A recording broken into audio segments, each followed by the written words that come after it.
Magandang araw sa inyong lahat. Ang gagawin ko ngayon ay isang spoken poetry na ihandog ko sa aking pinakamamahal na ex. Kasi ako ay pinagpalit sa kadahilanan ng kawalan ng oras. Hindi ko alam kung saan ako magsisimula. Sa dulo man o sa umpisa. Kasi ramdam na ramdam ko pa rin ang iyong ginagawa. Diba sabi mo, ako lang ang taong mamamahalin mo habang buhay. Pero bakit ngayon hindi mo nagawa? Hindi mo natiis ang aking kawalan ng oras. Di ba't alam mo naman na estudyante pa tayo? Intindihin mo naman kasi lahat ng paghihirap ko ay para lamang sa iyo. Kasi hindi gusto mabuhay na walang permanenteng trabaho. Pero lahat ng bang pangako ay para lang pula, unti-unting mawala. Totoo nga ba ang kasabihan ng ang pangako ay laging pabago? At naaalala ko pa yung nga sinabi mo na tayo lang dalawa. At ito ba ay tanging alaala na lang? Kahit gustuhin ko mang limutin ka, pero hindi ko magawa.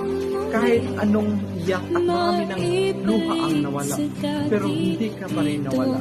Subalit nandyan ka pa rin sa puso at isipan.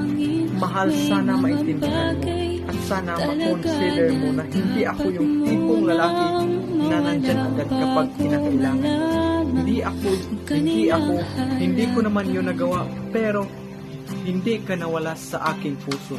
Mahal, kahit ganito ako na sa tingin mo na wala akong ginagawang mapasaya ka, pero sa bawat tulog ko, ikaw ang tanging naaalala. Gusto ko sanang maging tayong dalawa magkasama, pero ngayon, wala. Kasi pinagpalit mo ako sa mas malapit sa'yo. Mahal, paalam. At sana, maging masaya kayong dalawa ang nagmamahal.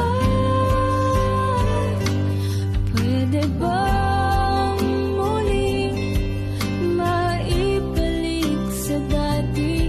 Ito ang huli, di na muling sasayangin. May mga bagay talaga na dapat munang mawala bago malaman kanilang halaga.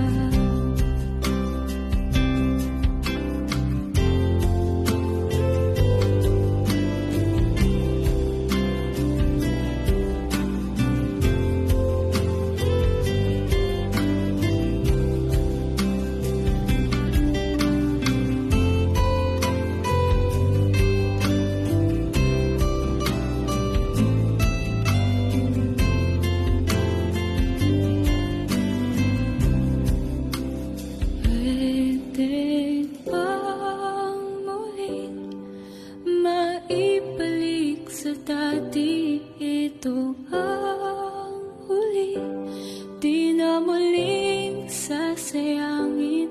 May mga bagay talaga na dapat munang mawala bago malaman kanilang